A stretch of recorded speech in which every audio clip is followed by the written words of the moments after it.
శ్రీ దుర్గా పార్వతీ సమేత రామలింగేశ్వర స్వామి వారి దేవస్థానం గుంటూరు జిల్లా తెనాలిలో శాకంబరీదేవి ఉత్సవాలు అంగరంగ వైభవంగా జరిగాయి.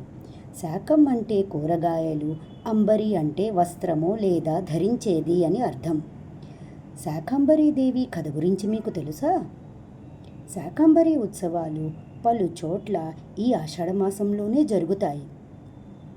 ఆలయ ప్రాంగణంలో ముందుగా మనము ధ్వజస్తంభాన్ని దర్శించుకోవచ్చు. ఆకుకూరలతో, కూరగాయలతో ఎంత చక్కగా అలంకరించారో కదా. తదుపరి అన్నదమ్ములైన గణపతి దేవుడు, కుమారస్వామిని మనం దర్శించుకోవచ్చు. వారిని కూడా ఎంత చక్కగా అలంకరించారో కదా.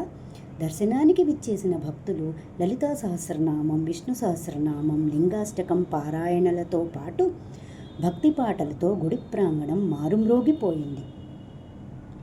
ఇక ఆంజనేయ స్వామిని దర్శించుకుందామా? బత్తాకాయలతో, బంగాళదుంపలతో, వంకాయలతో, క్యారెట్లతో, వివిధ రకాల పుష్పాలతో ఎంత చక్కగా అలంకరించారో కదా. మీరు కూడా ఒక్కసారి దర్శించుకోండి. ఇక కథలోకి వెళితే, పురాణం ప్రకారం నీటి చుక్క లేకుండా 100 ఏళ్ల కాలం వరకు ఒక సమయంలో అనావృష్టి వస్తుందని అమ్మవారు చెప్పగా, భూలోకంలోని మునీశ్వరులంతా తనను స్తుతించడంతో వారి కోరిక మేరకు తాను అయోనిజనై అవతరిస్తానని తెలిపిందట. తన శతనయనాలతో చూస్తూ లోకాలను కాపాడతానని తెలిపి తన దేహం నుంచి శాకములను పుట్టించి మళ్ళీ వర్షాలు పడేంత వరకు జనుల ఆకలి తీర్చి వారి ప్రాణాలను రక్షించింది. ఈ సమయంలోనే అమ్మవారు దుర్గముడనే రాక్షసుడిని సంహరించి జగన్మాత దుర్గాదేవిగా కీర్తించబడింది.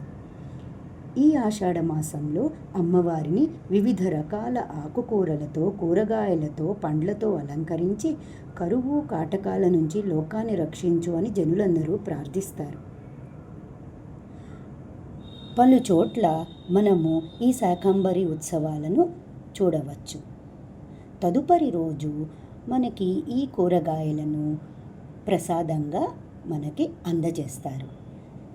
శ్రీ శాకంబరీదేవ్యై నమః, శ్రీ శాకంబరీదేవ్యై నమః, శ్రీ శాకంబరీదేవ్యై నమః.